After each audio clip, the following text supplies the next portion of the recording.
Ladies and gentlemen, welcome to your daily dose of zombies news from the game and its community here on COD Zombies HQ. Thank you so much for tuning in today. We have got an absolutely massive update to go through today, and I can't wait to share with you what's been changed. A bunch of them are very important for you to know if you intend to play zombies anytime soon, so let's kick things right off with our first story of the day. As I'm sure most of you know by now, the marquee new piece of content coming into Zombies with Season 2 Reloaded is the Nighttime Sanatorium Outbreak Zombies map. We knew it would be added into the game for what feels like several weeks now, and I want to talk about Treyarch teasing Easter eggs in this map, as well as them teasing what new Zombies content is coming a little bit later down in Season 3. But first, let's go over the many changes Treyarch has made to the Zombies mode itself in what is probably the most expensive update we've had for Zombies in a very long time. So firstly, along with Sanatorium, Treyarch is adding a new vehicle type into the Outbreak mode, the Dirt Bike. So if you've unlocked any custom skins for the Dirt Bike in the past via the Battle Pass, you can now customize that vehicle and use it within Zombies. Next up, a feature that we expect is going to reveal a lot about the new Outbreak main Easter egg, which is coming soon, where Treyarch says that new audio logs and radio transmissions have been added for players to discover in the Ural Mountains. So while the only new Outbreak Zombies map being introduced is going to be Sanatorium, new audio logs and radio transmissions will also be found on the other 3 Outbreak Zombies maps. So while you're playing through the rotation of them, definitely keep your ears and eyes open for those new pieces of intel. Next up, Treyarch made some map changes where they noticed that players were able to fall under the map over on Alpine, and this is too funny. They've addressed an issue where players could get stuck in a planter on Golova. So 2 fixes that address players getting stuck on the map itself.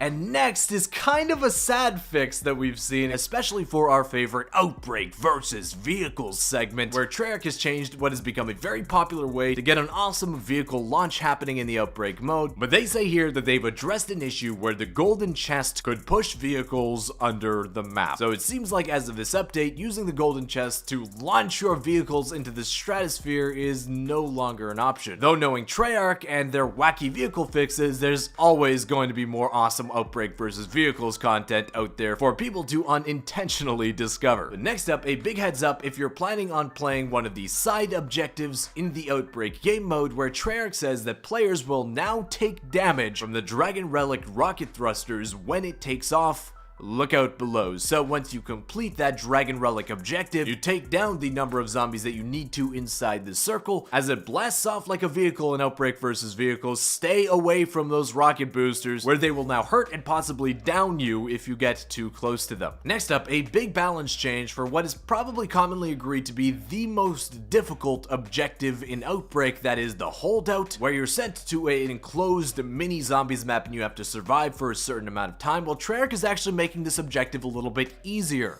saying they've reduced the duration of the holdout objective by 30 seconds. I think this does go a long way to making that holdout objective a little bit easier. The last 30 seconds of a holdout, especially in the higher rounds, like over round 10 on Outbreak, they get a little bit crazy. Treyarch has also made some changes to the holdout maps themselves by adding an ammo cache to the holdout area on Alpine and cleaning up and clearing out some of the window areas on Golova to help you aim outside that central building a little bit easier. Next, while they made the holdout objective a little bit easier, it does seem that they're intending on making the rest of the objectives a little bit more difficult, where over on the defense, the defend objective, Treyarch says the defend console now takes more damage from hellhounds. So definitely go ahead and keep your head on a swivel for dogs attacking that defend objective. They'll do a whole lot more damage to it now. Also, if you guys remember, a few weeks ago we covered a glitch where you can hold on to the specimen head that you need to deposit into the defend objective to actually start that objective, where you can hold on to it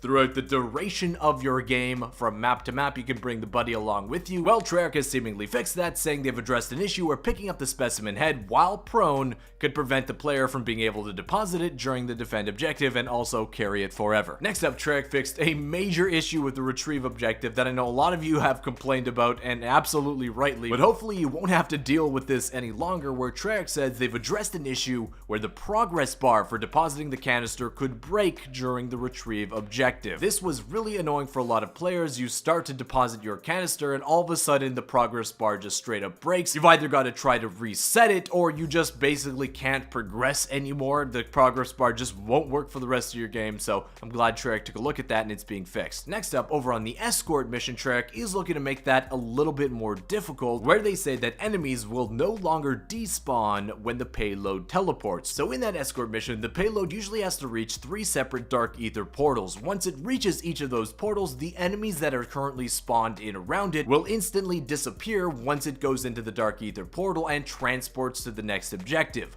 Treyarch is now changing that, so those enemies will not despawn once it teleports, and you will have to take down each and every single one, including the elite enemies that spawn in during that time, instead of just waiting for the rover to enter the dark ether portal so those zombies and elites can be instantly taken down. It makes that objective a little bit more difficult, so keep that in mind when you're playing the escort step in your next game. Next up, if you notice that the Tempest, the Avogadro cloney looking things in Oubreak, hit like an absolute truck with their ranged attacks, well, you're not alone. Those things were deadly, especially when they got into a big group. Well, Treyarch is saying that they were actually doing more damage to the player than intended, saying they addressed an issue where damage from the Tempest was not mitigated by armor. So hopefully now when you're armored up and you take a shot from a Tempest, it will do a little bit less base damage to you than it did previously. Next up, I personally didn't hear about this one, but it seems like there was an infinite zombie blood glitch out there where Treyarch says they've addressed an issue where zombies would ignore players when another player deployed a symbol monkey, a monkey bomb, and left the match. So if you were aware of it beforehand, it now seems that that infinite monkey glitch is now patched. Next up, Treyarch changed the way charges for field upgrade works when switching classes, so they should work a whole lot more straightforwardly now. But for me personally, one of the most annoying things that was introduced into Cold War Zombies when Season 2 launched was that for a bunch of the weapons in the game, you couldn't re-roll your attachments. They just permanently be locked to whatever you got them out of the box with. So if you got like a ridiculous long-range sight on your AR, you couldn't try to re-roll attachments and get a better sight, and it was just broken, and we couldn't understand if it was a bug or if it was just our own personal games that were glitched. But here Treyarch is seemingly confirming that yes, the game was glitched, where they say that they addressed an issue where players were unable to re-roll attachments on some weapons after upgrading them at the Pack-a-Punch machine. So it kind of confirms what we expected, that it was only happening to some weapons. But yeah, that was a really annoying bug that screwed up one of the most controversial features of this game, which is the random attachments out of the mystery box, so hopefully now that's cleared up a little bit. Next up, Treyarch did address something that was very popular for a time in the community, where a user over on the COD Zombies Reddit showed off the way to actually duplicate your ray gun or ray K by using the Pack-a-Punch machine. Well, Treyarch has seemingly taken a notice of this and fixed it with this update, saying they closed an exploit that allowed duplication of the ray gun or ray K using the Pack-a-Punch machine. Next up, another really annoying thing in the Zombies mode. Have you ever had like 5 stuns and you're running around and you see 1 stun on the ground, and for whatever reason your brain says to pick it up, so you go ahead and do that. It drops your stack of 5 stun grenades, and now you only have 1 in your inventory. Well, apparently Treyarch has noticed that too, and that will no longer be an issue, where they say they addressed an issue where players with a full stack of equipment had the option to pick up that same equipment and drop their stack. So a really nice quality of life change. It's always really annoying running around and all of a sudden figuring, why do I only have 1 stun grenade? I had 5 seconds ago. Now it'll mostly be, I had 5 stuns. Why do I have 1 stim now? I don't even remember picking this up. But next up, Treyarch did seem to nerf the death machine a little bit now in the Oubreak game mode, where before, when you switched regions, it would reset the ammo count in that death machine, so you'd have a fresh one every time you loaded into a new Oubreak map. Treyarch is saying that that was a mistake on our part. That won't happen again. Support weapons that use ammo will no longer be refilled when warping to another region. So along with a bunch of changes to the Oubreak mode, Treyarch did do some retroactive fixes to our regular zombies round-based survival maps, where over on DLC 1, Firebase Z, they fixed a couple getting out of map exploits on that map, but they also have seemingly restarted what has pretty much become the biggest Treyarch versus zombies community war I have ever seen in the zombies mode in a very long time. And that's the fight to skip the first door by on Firebase Z. It's a fight that's been ongoing since the map is released, and now is seemingly being reignited by Treyarch once again. where they say that they've closed an exploit that allowed accessing the teleporter before purchasing the first door. If you weren't aware, there was a bunch of really easy Ether Shroud jump locations that allowed you to skip that first door by and head right to the teleporter. Treyarch doesn't specifically say which quote-unquote exploit they closed here, but it could possibly be something to do with those easy Ether Shroud jumps to skip that first door by. But this is a crazy battle, and while Treyarch has fired back at the zombies community closing what they call as an exploit, I'm sure the zombies community will continue to find new ways to skip that first door by on Firebase Z. Next up, in D Machine, there was a widely publicized way, we talked about it in this show, to instantly grab the Wonder Weapon on that map without doing its side quests, but Treyarch has noticed this, saying they've addressed an issue where the DIE Shockwave could be obtained through the door to its location, so no more easy Wonder Weapon grab skips. That seems to be all in the past now as well. Next up, in a positive change to a mode that I know a lot of you out there really like, and is actually really good in its first person variant, where within Dead Ops Arcade 3 now you can actually earn regular player XP and battle pass progression from playing the mode itself. Before, you wouldn't earn any XP, no battle pass progression. They've added that into the mode now, a much needed change. So hopefully if you haven't tried Dead Ops Arcade 3 yet, I definitely recommend trying it in the first person mode variant. It's a lot of fun. Treyarch did also make some sweeping zombies balance changes, and this was something we knew was probably coming. They started this process in a patch a few weeks ago. It seems like they're finishing it now, where they are continuing to nerf what is probably the most popular ammo mod in the game, Deadwire, where they've applied 2 nerfs specifically to the Deadwire ammo mod, saying that Deadwire tier 5 now correctly spreads to 3 targets instead of 5, and they've addressed an issue where Deadwire was doing the same amount of tick damage to zombies and special enemies. So the spread of Deadwire has been lessened significantly. I think it'll still take some time for us to hop in game, try the new nerfed Deadwire, and still see if it feels like the best ammo mod in the game now, or if these nerfs have really taken a toll on its effectiveness. Next up, in another change that was pretty noticeable with the tier 5 quote-unquote electric cherry upgrade on Elemental Pop, sometimes when you reload, that pink mist effect around your character would be super annoying. Well, Treyarch has claimed to help alleviate that by turning down the intensity of the FX on the tier 5 electric discharge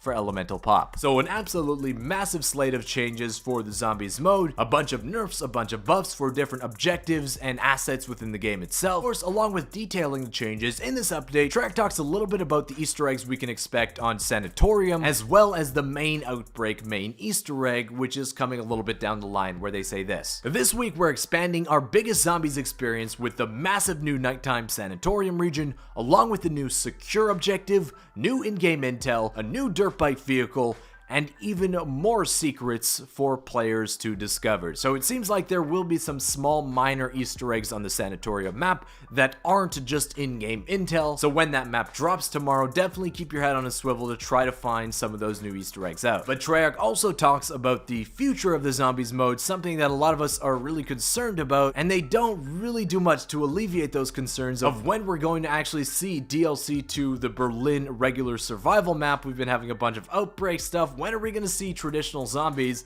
They say this. Looking ahead, the Dark Ether story will continue in Outbreak in Season 3, teeing up events that will unfold throughout Black Ops Cold War Zombies in the seasons to come.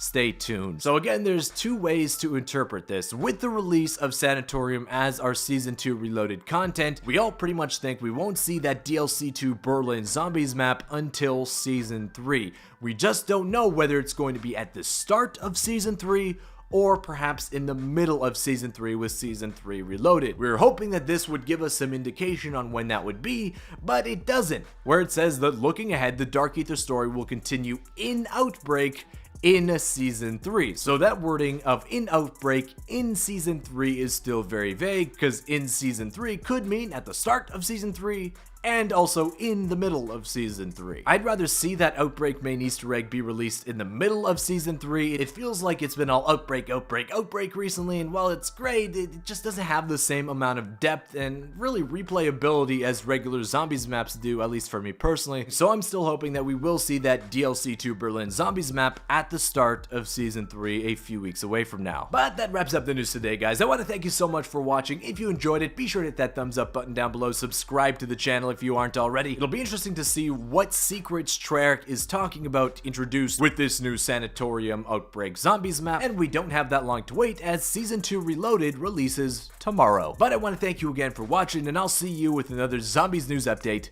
tomorrow. Peace!